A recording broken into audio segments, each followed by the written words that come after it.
بسم اللہ الرحمن الرحیم۔ فہرست مضامین جو کتاب کی ہیں ان کو اگر آپ دیکھیں تو اس کانٹینٹ میں اگلا جو باب ہمارے پاس آتا ہے چیپٹر وہ عبادات کا ہے اور پھر دین اور شریعت کا۔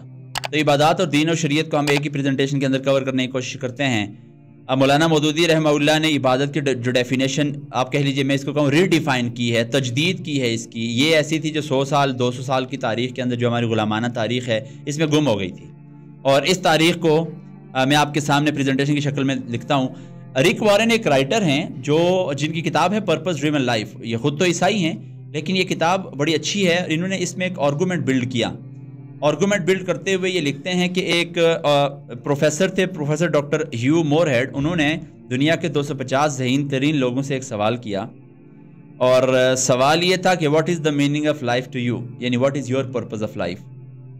تو یہ لکھتے ہیں کہ جو رسپانسز آئے وہ رسپانسز عجیب و غریب تھے، حالانکہ لوگ بڑے انٹیلیجنٹ تھے جن سے سوال پوچھا گیا۔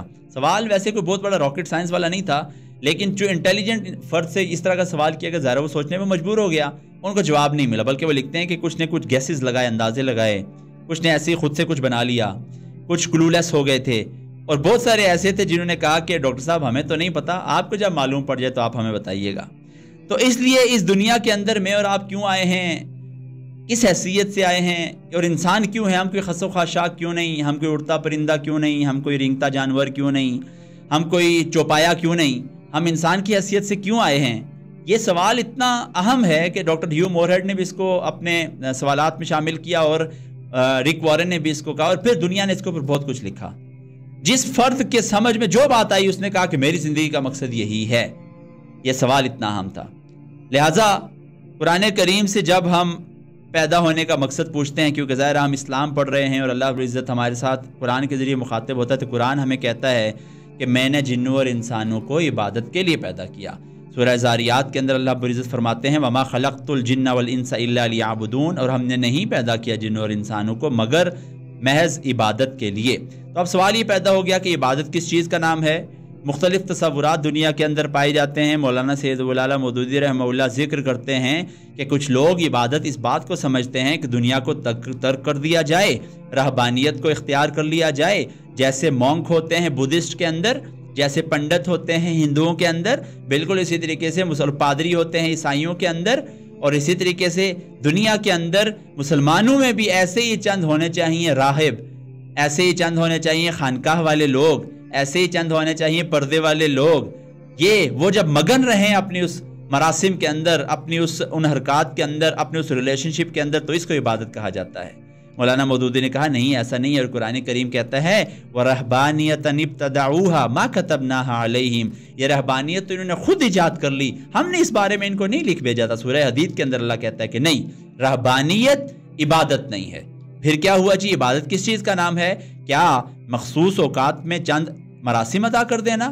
یہ نماز پڑھ لی، ہاں بڑا عبادت گزار ہے، ہاں تسبیح رول لی، بڑا عبادت گزار ہے، جبہ اور دستار پہن لیا، بڑا عبادت گزار ہے، الفاظ کے اندر چند الفاظ استعمال کر لیے، آداب کے اندر چند آداب کو اختیار کر لیا، معاشرے کے اندر چند حرکات کو سمیٹ لیا، بڑا عبادت گزار ہے۔ نہیں نہیں نہیں، ایسا نہیں ہے۔ قرآن کریم کہتا ہے کہ تم عبادت کے لیے پیدا کیے گئے ہو۔ تو حضرات گرامی مخصوص اوقات میں چند کام کر لیے، باقی زندگی کس کے حوالے کر دی؟ یہ تو عبادت کا فلسفہ نہیں ہے۔ لہٰذا مولانا مودودی لکھتے ہیں کہ عبادت یہ بھی نہیں ہے کہ مخصوص اوقات میں چند مراسم ادا کر دیے جائیں۔ پھر سوال پیدا ہوتا ہے کہ یہ بھی نہیں ہے، یہ وہ بھی نہیں ہے، تو پھر عبادت کس چیز کا نام ہے؟ کیسا جبہ اور دستار ہو، کیسی گفت و شنید ہونی چاہیے، کیسا لب و لہجہ ہونا چاہیے، زندگی کو گزارنا کیسے چاہیے، کیسے پتہ چلے گا کوئی عبادت گزار ہے یا نہیں؟ تو اس کا جواب قرآن کریم خود دیتا ہے۔ قرآن کریم کے بارے میں ہے یفسر بعض ببعض، قرآن کریم خود اپنی چند باتوں کی تفسیر بیان کرتا ہے۔ عبادت کی تفسیر بھی قرآن کریم خود بیان کرتا ہے۔ قرآن کریم فرماتا ہے کہ قل انا صلاتی و نسکی و محیایا و مماتی للہ رب العالمین، یعنی تم کہو اپنی گفتار سے بھی اور اپنے کردار سے کہ بے شک میری نماز، میری قربانی، میرا جینا، میرا مرنا للہ رب العالمین، اللہ کے لیے ہے۔ یہ ایک لمحہ بھی عبادت سے خالی نہ ہو، یہ ہوتی ہے عبادت۔ یہ وہ بات ہے، یہ وہ فلسفہ ہے جس کے اوپر ہمیں چلنے والے فرد کو کہا جائے گا کہ یہ عبادت گزار شخص ہیں۔ اور اس کی ایک فکرے میں اگر بات بیان کروں تو عبادت یہ ہے کہ سب کچھ انسان اللہ کے لیے کرنا شروع ہو جائے۔ اب سب کچھ، یہ سب کچھ میں کیا کیا آتا ہے؟ مولانا مودودی رحمہ اللہ رقم تراز ہیں، وہ فرماتے ہیں کہ کھانا پینا، سونا جاگنا، تعلقات، معاشرت، معاملات، مراسم عبودیت، کام کاروبار، ریاست، سیاست، سیادت، سب کچھ عبادت ہو سکتا ہے. اور کھانا پینا، سونا جاگنا، تعلقات، معاشرت، معاملات، یہ ہو سکتا ہے کہ کچھ بھی عبادت نہ ہو.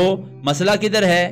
مسئلہ یہ ہے کہ اگر یہی سب کچھ جو تم کر رہے ہو اللہ کی اوبیڈینس میں ہوا تو یہ عبادت ہوگا، اور اگر یہی سب کچھ اللہ کے لیے نہ ہوا تو عبادت نہیں ہوگا.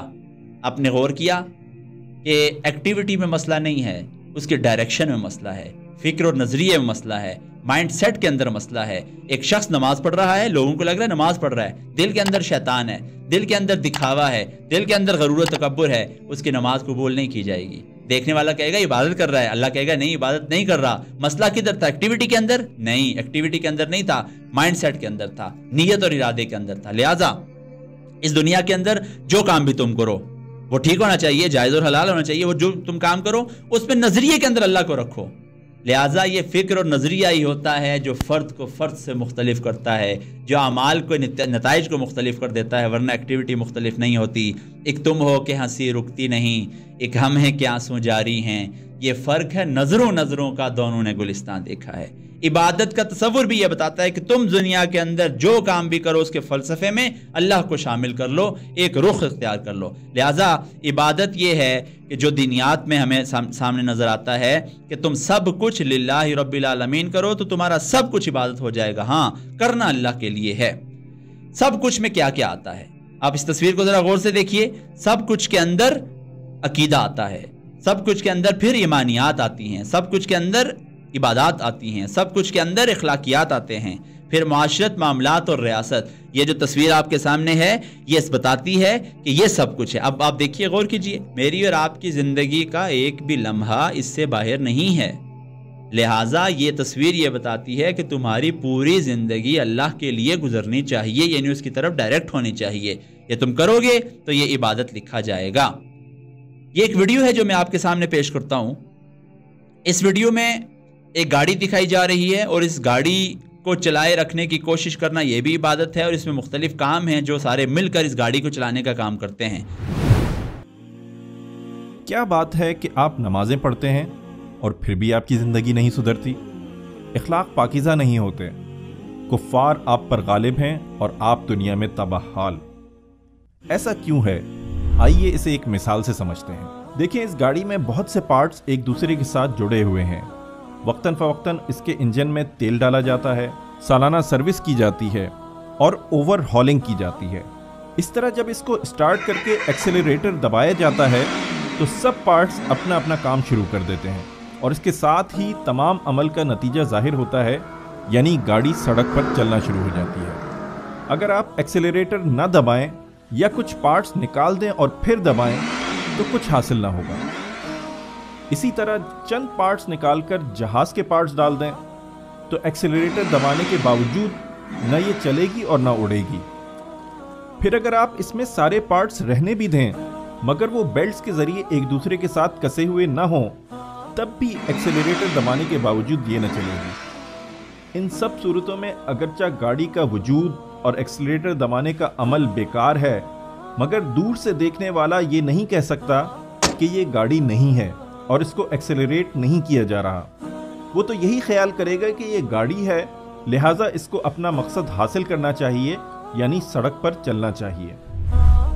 اسلام کو اسی گاڑی پر قیاس کر لیجئے. جس طرح گاڑی کا مقصد چلنا ہے، اسی طرح اسلام کا مقصد یہ ہے کہ زمین پر آپ خدا کے خلیفہ، خلق پر خدا کے گواہ اور پوری دنیا میں دعوت حق کے علمبردار بن کر رہیں. اس مقصد کو پورا کرنے کے لیے اسلام میں وہ پارٹس جمع کیے گئے ہیں جو اس غرض کے لیے ضروری اور مناسب ہیں. اسلامی نظام حکومت سے ان کو ایک ترتیب کے ساتھ ایک دوسرے کے ساتھ کسا گیا ہے تاکہ جو ہی اسلام کی اس گاڑی میں نماز کا ایکسیلریٹر دبایا جائے، زکوٰۃ کا انجن آئل ڈالا جائے، سالانہ سروس کے روزے رکھے جائیں اور اوور ہالنگ یعنی حج کیا جائے تو نتیجہ یعنی اسلام کا غلبہ اور خدائی قانون کا تسلط اسی طرح ظاہر ہونا شروع ہو جائے جیسا ایکسیلریٹر دبانے پر گاڑی چلنا شروع ہو جاتی ہے. اب غور کیجئے، ایکسیلریٹر دبانا، سروس کرنا، تیل دینا اور اوور ہالنگ تبھی مفید ہو سکتا ہے جب اس فریم میں اس گاڑی کے سارے پارٹس ہوں اور اسی گاڑی ہی کے ہوں اور ویسے ہی کسے ہوئے ہوں جیسا کارساز کمپنی نے انہیں جوڑا تھا۔ مگر یہاں معاملہ ہی کچھ دوسرا ہو گیا۔ اسلامی نظام حکومت ہی نہ رہا جس سے یہ پارٹس کسے رہیں، بس بیلٹس ڈھیلی ہو گئیں، ہر پارٹ بکھر گیا۔ پھر گاڑی کے بہت سے پارٹس نکال ڈالے گئے، ان کی جگہ اپنی اپنی پسند سے جس دوسری مشین کا پارٹ چاہا فٹ کر لیا گیا۔ مگر دیکھنے والا یہی سمجھتا ہے کہ یہ اسلام ہے اور ہم مسلمان۔ بس جب اسلام کی اس گاڑی کو ایکسلریٹ کریں تو نتیجہ حاصل ہونا چاہیے، مگر اسے کیا خبر اس ظاہری فریم کے اندر کیا کچھ کارستانیاں کی گئی ہیں۔ یہ ہے وہ سبب کہ ہماری عبادتیں بے اثر ہو گئیں، اور یہ یوں ہی بے اثر رہیں گی جب تک ہم اسلام کی اس گاڑی کے اصل پارٹس ویسے ہی کس کر نہیں جوڑ دیتے جیسے گاڑی بنانے والی کمپنی نے کبھی انہیں جوڑا تھا۔ ایک لفظ استعمال کیا حمایت اسلام، جس کے بارے میں وہ لکھتے ہیں کہ یہ ارکان اسلام میں سے نہیں ہے مگر فرائض اسلام میں سے، یعنی فرض ہے مسلمانوں کے اوپر۔